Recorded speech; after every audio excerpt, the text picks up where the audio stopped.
के यार्ड या फिर डीलर के गोदाम में यह गाड़ी खड़ी हुई थी।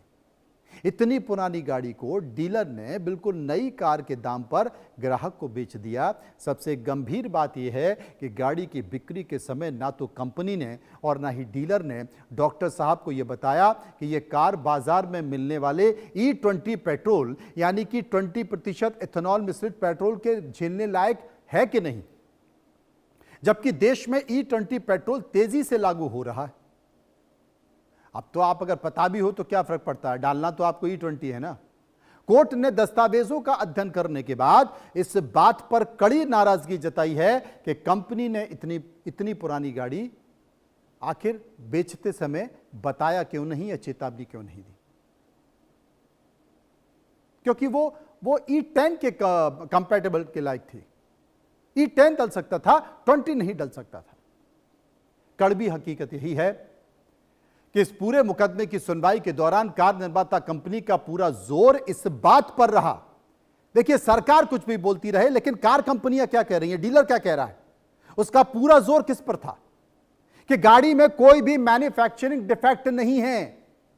कंपनी के वकीलों ने यह तर्क दिया, वो लगातार कोर्ट में तर्क देते रहे कि पेट्रोल में मिलावट है, इथेनॉल की उपस्थिति के कारण गाड़ी का इंजन खराब हुआ है। मेरी गाड़ी में कोई परेशानी नहीं, जो कि एक बाहरी कारक है, गाड़ी के अंदर का कारक नहीं, और वारंटी के दायरे से बाहर आता है। अभी कुछ दिनों पहले नितिन गडकरी का यह बयान आया था कि गाड़ी वारंटी में है तो E20 जिम्मेदार नहीं होगा, वारंटी देनी ही पड़ेगी, उसको करना पड़ेगा जो भी आपकी खराबी आती है। लेकिन यहां कंपनी ने कहा कि भाई ये बाहरी कारक है, गाड़ी के अंदर का कारक नहीं है, इसलिए वारंटी के बाहर आता है, हम इसको वारंटी में शामिल नहीं कर सकते। कंपनी ने अपनी जिम्मेदारी से बचने के लिए जानते हैं क्या किया? सरकार सुनेगी तो हिल जाएगी।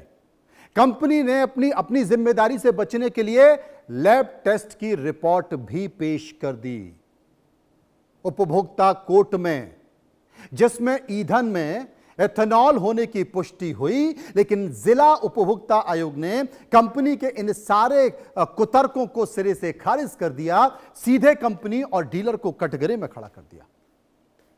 उपभोक्ता आयोग के अध्यक्ष प्रशांत कुंडू और सदस्य डॉक्टर आनंद वर्गीश की पीठ ने मामले का गहराई से विश्लेषण करते हुए बहुत ही स्पष्ट शब्दों में अपना निष्कर्ष दिया। कोर्ट ने माना कि जब केंद्र सरकार ने पूरे देश में पेट्रोल के भीतर एथेनॉल मिश्रित को लेकर अनिवार्य कर दिया है, तो यह एक कार निर्माता कंपनी की बुनियादी जिम्मेदारी है कि वो ऐसी गाड़ियां बनाए कि इस ईंधन पर सुरक्षित तौर पर चल सके।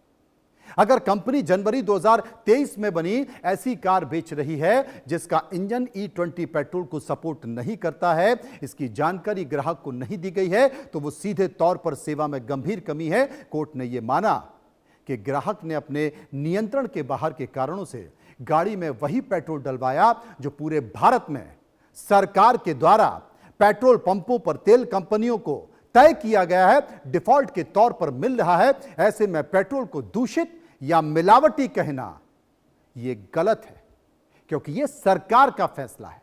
अगर यह मिलावटी है और दूषित है तो यह फैसला तो सरकार ने किया है। आयोग ने बेहद कड़े शब्दों में कहा है कि तकनीकी तौर से कमजोर और पुराने इंजन की गाड़ियों को नए जमाने के ईंधन के अनुकूल बताए बिना बेचना एक अनुचित व्यापारिक और व्यवहार यानी कि अनफेयर ट्रेंड प्रैक्टिस है। कोर्ट ने माना कि अपनी जिम्मेदारी पेट्रोल पंप या ईंधन की गुणवत्ता पर डालकर कंपनी बच नहीं सकती। इस फैसले ने एक कानूनी सिद्धांत स्थापित कर दिया है कि गाड़ियों को ईंधन के अनुकूल होना होगा, ना कि ईंधन को गाड़ियों के अनुकूल। लेकिन इस खबर के बाद एक बात और है कि जो लोगों की तकलीफ है, लोग जिन परेशानियों को झेल रहे हैं, सरकार को भी उन परेशानियों के अनुकूल होना होगा। वो अपने वाक्य, अपने स्टेटमेंट पर अड़े ना रहें और जरा जमीन पर, सतह पर उतर कर देखें कि हकीकत क्या है। वाकई E20 से पुरानी गाड़ियों के इंजन खराब हो रहे हैं या नहीं हो रहे हैं, वो वारंटी से बाहर जा रहे हैं, उनकी कोई सुनने को तैयार नहीं है, ना सर्विस सेंटर ना गाड़ी मालिक। ये एक आईना है और मैं चाहता हूं कि समझिए.com की इस खबर को सरकार समझने की कोशिश करेगी और जल्द से जल्द विकल्प के तौर पर नया फैसला लेगी। फिलहाल इतना ही, नमस्कार।